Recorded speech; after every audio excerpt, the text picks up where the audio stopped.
Olá pessoal, eu sou Emerson Cavalcante e este é o nosso estudo do NEP, Núcleo de Estudo e Pesquisa do Evangelho V de Jesus. Nossos encontros aqui às segundas-feiras, às 20 horas, fica o convite pelas redes sociais, seja pela página do Facebook ou pelo canal do YouTube, basta digitar NEP V de Jesus. No canal do YouTube, aciona o sino de notificações e receba os novos vídeos das atividades semanais do NEP. Estudos do Evangelho, estudos da doutrina espírita, procurando sempre rememorar as palavras de Jesus ao mesmo tempo em que desenvolve em seu ensino a aplicação das leis naturais, a aplicação das leis divinas. Amigos, aqui às segundas-feiras temos desenvolvido um estudo conjugado, olhando para o Antigo, para o Novo Testamento, com especial atenção para as cartas de Paulo. Destaque mais específico ainda para a carta de Paulo aos Romanos, na nossa série Romanos, verso a verso, que alcança hoje o episódio de número 67. Nós vamos olhar hoje para o texto, o capítulo 3 da carta aos Romanos, verso de número 6. Convido vocês, desde já, a fazer a leitura nesse momento conosco. Se estiverem em casa, abram também a sua tradução, seja física, seja virtual, e acompanhem com a gente. Leitura inicial a partir da tradução de João Ferreira de Almeida, desse sexto verso do terceiro capítulo da carta aos Romanos. O ensino é o seguinte: vai ditar o apóstolo Paulo. De maneira nenhuma, afirma ele. De outro modo, como julgará Deus o mundo? Tradução da Bíblia de Jerusalém, Bíblia de tradução católica, nós encontramos o mesmo sexto verso do capítulo 3 da carta aos Romanos, com a seguinte tradução: de modo algum. Se assim fosse, como poderia Deus julgar o mundo? A afirmativa, seja numa tradução, seja em outra, trouxemos duas aqui como uma forma de comparação, mas não nos prendendo nas palavras ou na ordem, sequência da frase. O que nós precisamos entender aqui, extrair na essência do ensino, dentro deste contexto do terceiro capítulo da carta aos Romanos, em que Paulo, depois de apresentar a condição em que se encontram os gentios, os estrangeiros, diante daquela mensagem do Evangelho que ele já anunciara no primeiro capítulo, como o poder de Deus para a salvação de todo aquele que crê, e inclui aqui tanto judeus quanto gentios. Gentios aqui, rememorando os estrangeiros, os que estão fora de Israel.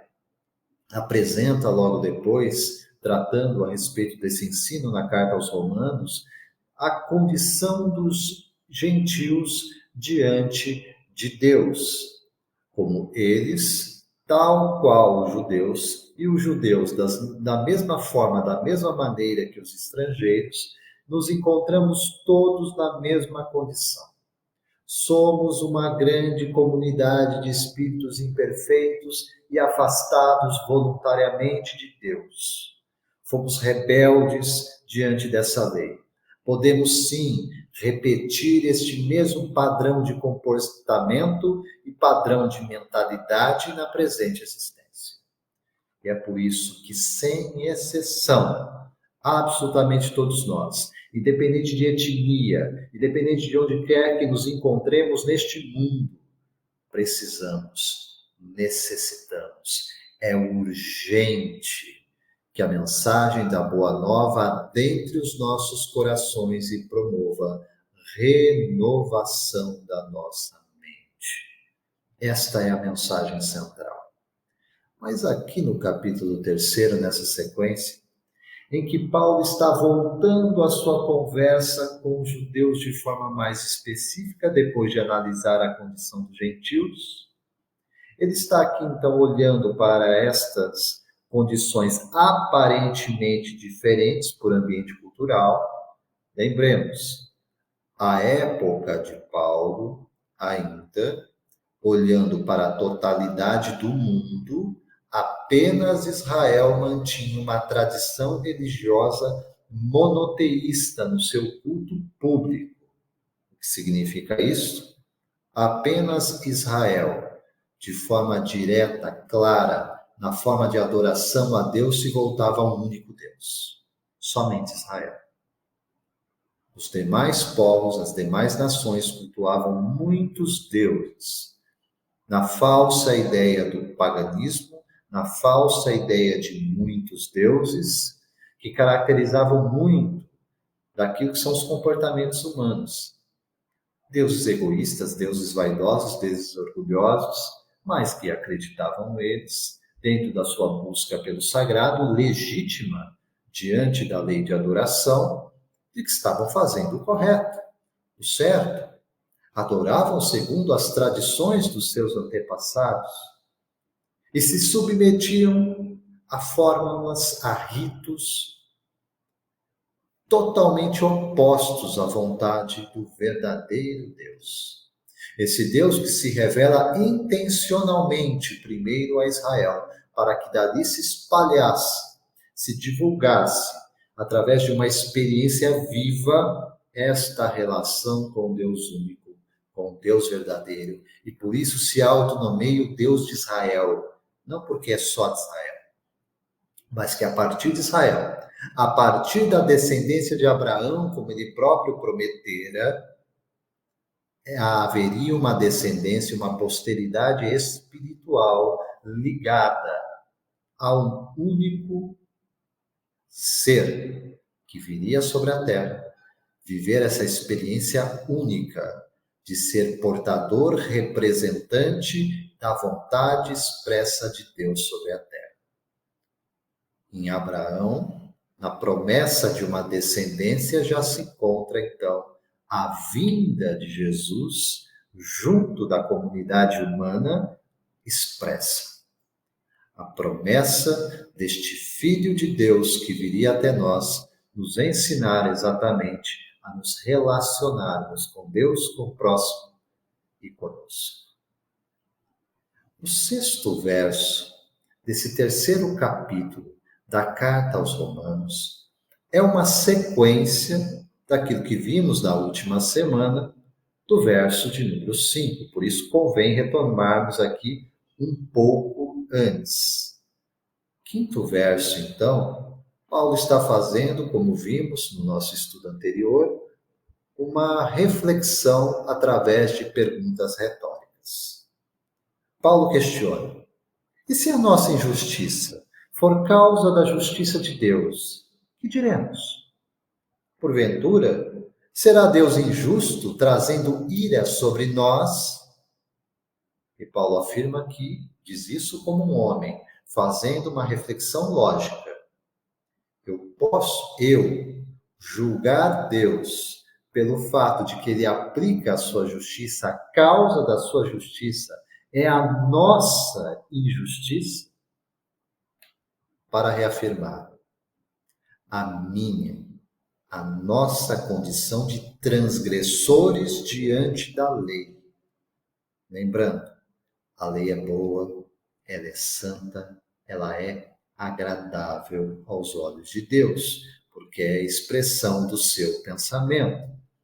Falamos aqui da lei divina, falamos aqui da lei natural, que para nós está materializada na revelação, através do decálogo, dos 10 mandamentos. Tudo o que decorre no Antigo Testamento depois para falar para a gente a respeito dessa vontade de Deus é um desenvolvimento do decálogo. De tal forma que na doutrina espírita, Allan Kardec, logo no primeiro capítulo do Evangelho segundo o Espiritismo, vai explicar que é a lei de todos os tempos e de todos os países. As nações mais avançadas do mundo ainda hoje, no século XXI, estão pautadas naquelas leis elencadas no Decálogo. sinal claro da sua natureza divina.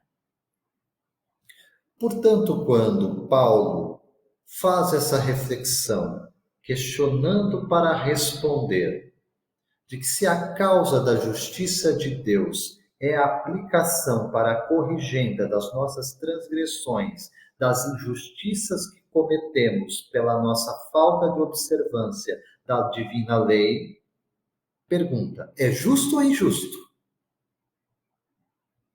A resposta, então, daqueles que ainda tentam responsabilizar Deus pelos seus males, ao falso questionamento de que Deus seria, porventura, injusto, ao aplicar a sua lei, por vezes de forma, sim, rigorosa para a correção da nossa deseducação diante da lei natural, a resposta é esse sexto verso.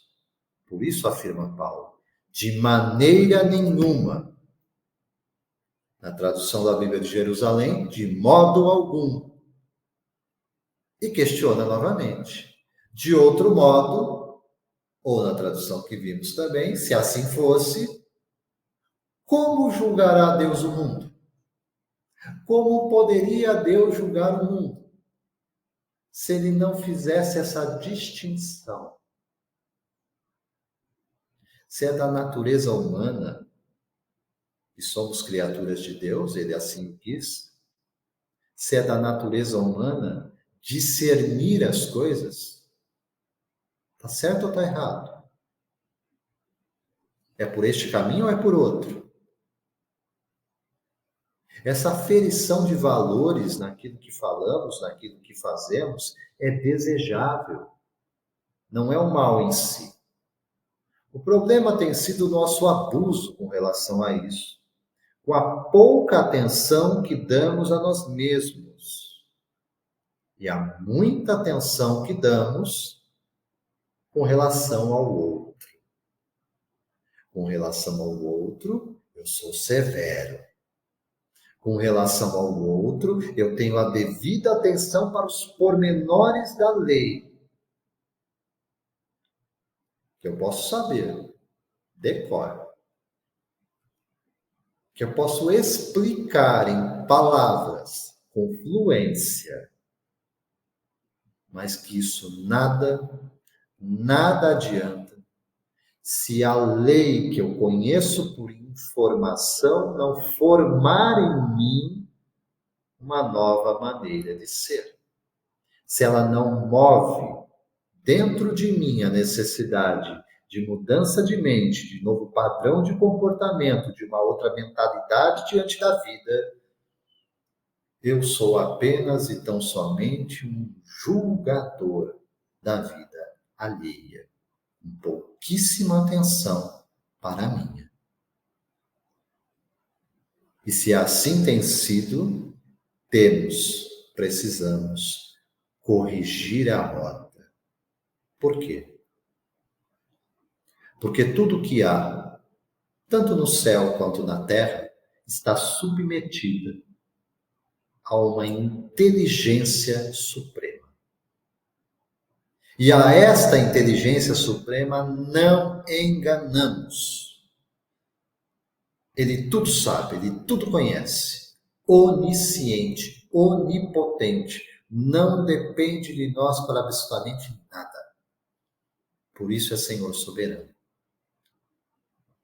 Mas nem por isso age de forma prepotente, age de maneira arrogante, como muitas vezes nós fazemos.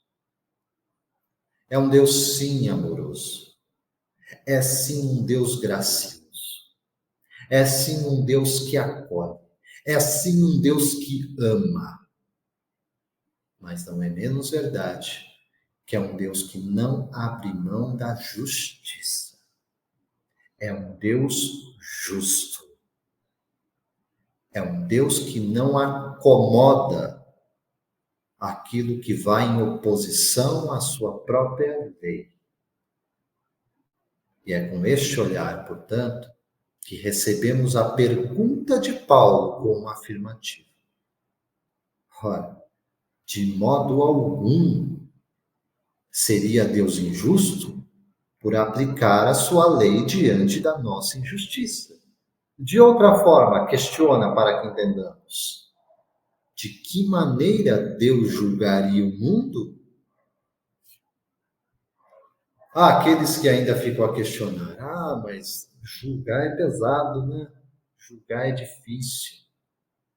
Será que devemos julgar?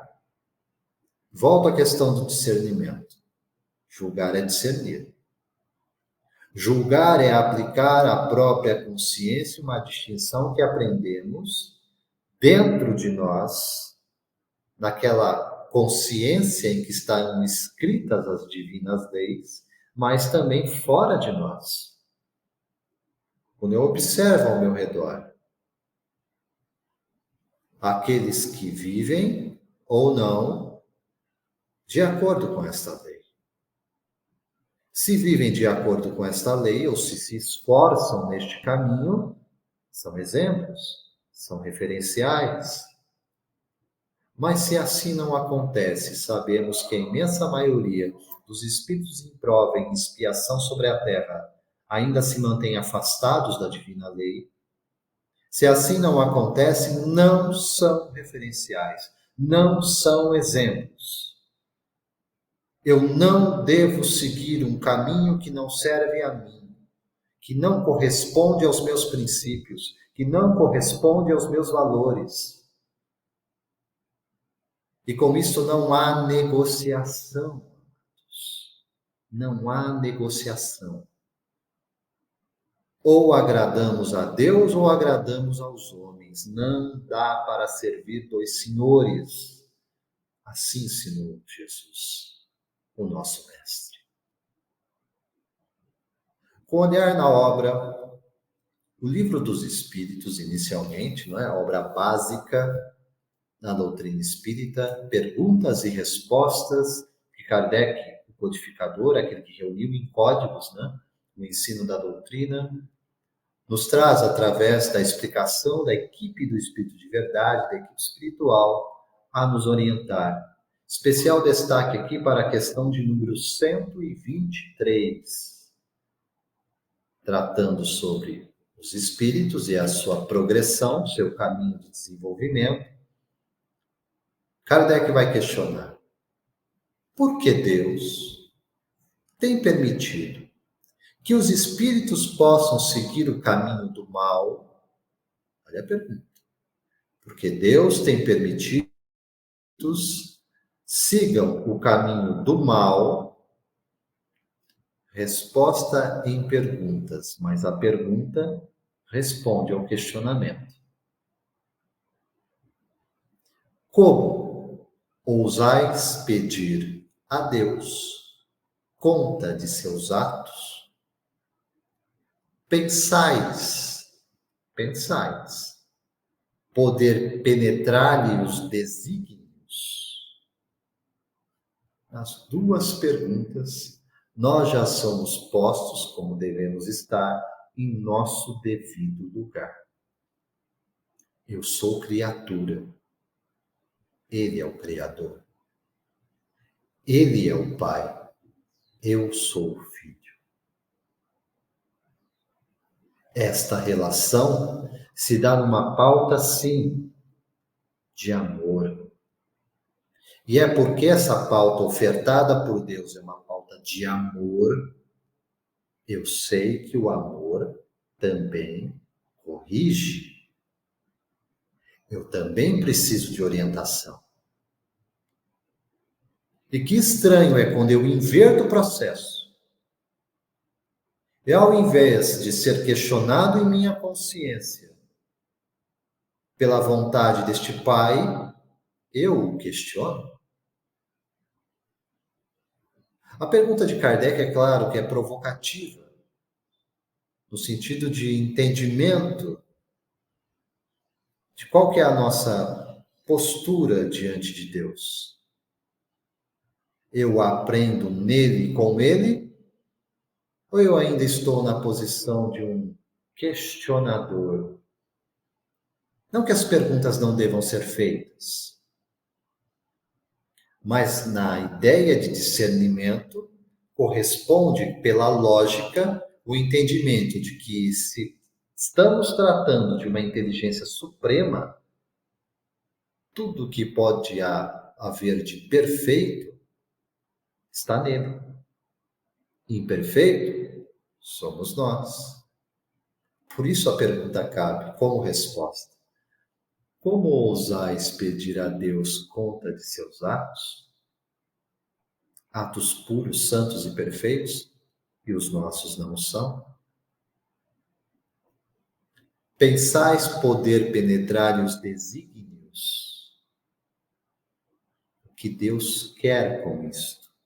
Qual a vontade dele? Ele tem vistas para todo o processo e para além do processo do nosso desenvolvimento. Eu, muitas vezes, com muita dificuldade, eu olho para o aqui, para o agora e detecto algumas coisas que eu suspeito que eu deva melhorar. Essa é a nossa condição no plano geral. Nós ainda tateamos com muita dificuldade para entender as nossas reais necessidades. Deus sabe de tudo o que precisamos antes que nós venhamos a pedir. Por isso, as perguntas respondidas aqui na resposta da equipe do Espírito de Verdade são pertinentes. Como ousais pedir conta dos atos de Deus? Acreditais de fato poder penetrar os seus desígnios, as suas vontades? No entanto, quando Paulo lança esse questionamento aqui no 6º verso na carta aos Romanos, convém analisar como nós lidamos com isso no campo das relações. Porque eu já compreendi, né, de que Deus julga o mundo e é justo que ele assim o faça, porque ele é Deus, e porque é Deus, sabe, a sua soberana justiça, a sua soberana e suprema inteligência, tudo o que precisamos para alcançar a condição de perfeição a que ele nos destinou, como seus filhos amados, não é menos verdade que nós temos um grande desafio aqui, que é aprender também a nos relacionar. Relacionar-me com o meu próximo e relacionar comigo mesmo. Obra o Evangelho segundo o Espiritismo, capítulo de número 10. Vamos aqui evocar o item de número 13, capítulo em que Kardec e os benfeitores estão ensinando, instruindo sobre a bem-aventurança do Cristo, por ele ensinada, bem-aventurados os que são misericordiosos. No último parágrafo, um pouquinho antes, né? Penúltimo e último parágrafo, texto do próprio codificador Allan Kardec, ele vai tecer a seguinte reflexão: não seria preciso, pois, tomar no sentido absoluto este princípio: não julgueis, se não quiserdes ser julgados. E alerta. Alerta esse que serve para toda a reflexão diante da divina lei, diante da revelação. Porque a letra mata e o espírito vivifica. Continua Kardec a ensinar. Jesus não podia proibir censurar o mal, uma vez que ele mesmo disso nos deu exemplo e o fez em termos enérgicos. Jesus repreendia o mal, mas quis dizer que a autoridade da censura está em razão da autoridade moral daquele que a pronuncia. Tornar-se culpável daquilo que se condena em outrem, em outras pessoas, é abdicar, é abrir mão dessa autoridade. É mais, é arrogar-se, é tomar para si o direito de repressão. A consciência íntima, de resto, recusa todo respeito e toda submissão voluntária àquele que, estando investido de um poder qualquer, viola as leis e os princípios que está encarregado de aplicar. Não há autoridade legítima aos olhos de Deus, senão aquela que apoia sobre o exemplo que dá do bem. É o que ressalta, igualmente, das palavras de Jesus.